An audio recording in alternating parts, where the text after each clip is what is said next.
Welcome back to Streamline Entertainment. It's Marvin speaking.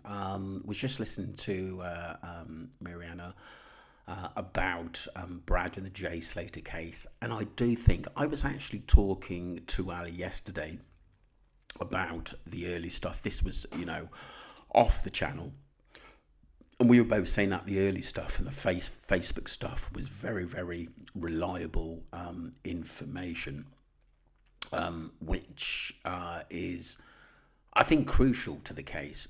I mean, there's been so many diversions, so many people on this case, basically, and it does get very, very deep, should I say, confusing at times, irritating at times as well, because there's so many people involved.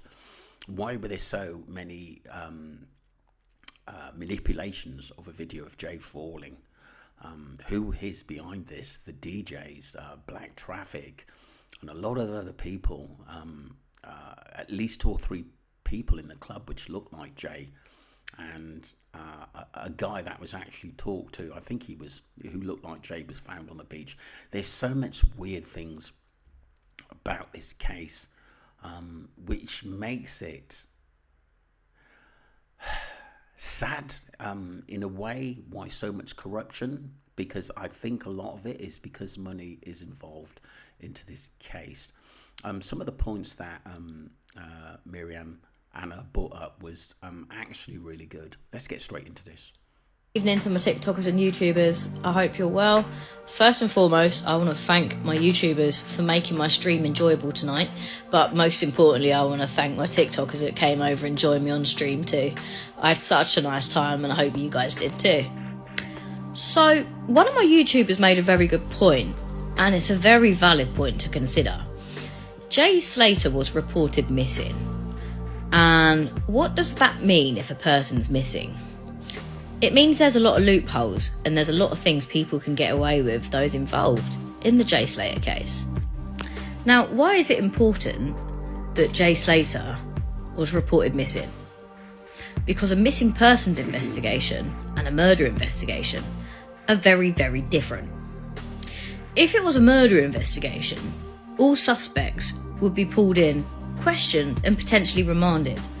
Let's also not forget all mobile phone devices and communications would be looked into heavily, and they would be confiscated until they found the root cause.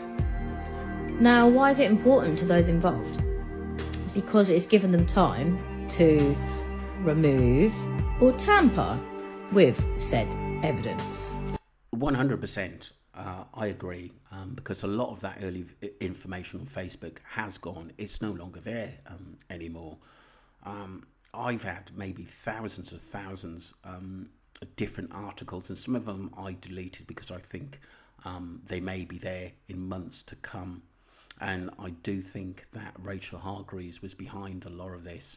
And it's a massive, massive cover-up, because I do think if Jay was alive, I think a lot of people would have been exposed, arrested, because of what Jay might have said, and possibly feared for his life as well.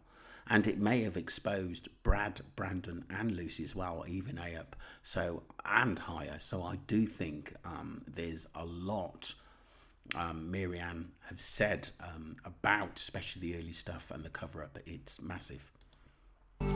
Now, I said it from the start, Jay Slater never had his phone, not towards the end anyway. He wouldn't have been able to take a still image on his phone.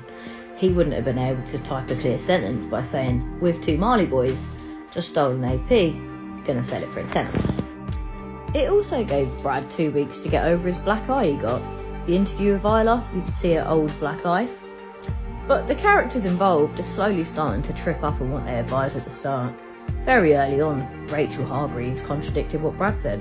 Brad said that he wanted to go home early because he was tired, and Jay wanted to continue partying. Yet Brad, in his interview with Isla, advised he'd just come out of the festival and was on a FaceTime call to Jay. But yeah, very good point. Very good point as to why this was a missing persons investigation and not a murder investigation. Don't you? Yeah, I agree with what she's saying, because like I said, I think it played everything down on this case from the start. And there's so many people still hiding in this case, and they're waiting for everything to be over, so so they can actually come out and say, look, it wasn't me, I wasn't involved, it was not my fault, there's no proof, it was an accident. This is what all that they want, and then they can go back and start making documentaries and interviews as what happened. That's why they're quiet. But as someone true to my friends, I'm just wondering why not one of them, or even two of them, have actually come out and said, look, I'm going to come out and tell the truth. I don't care, because I want justice for Jay Slater. Yes, I understand people are scared. But I think if someone did come out, I think it would uncover a lot, and I think a lot of people would have gone down for Jay's murder if someone had just told the truth. And yeah, they would probably have to go into witness protection. So this is how deep this is.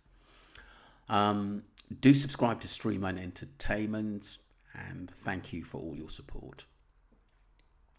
Please go along and obviously subscribe to Mariana on TikTok and also on YouTube. Thank you.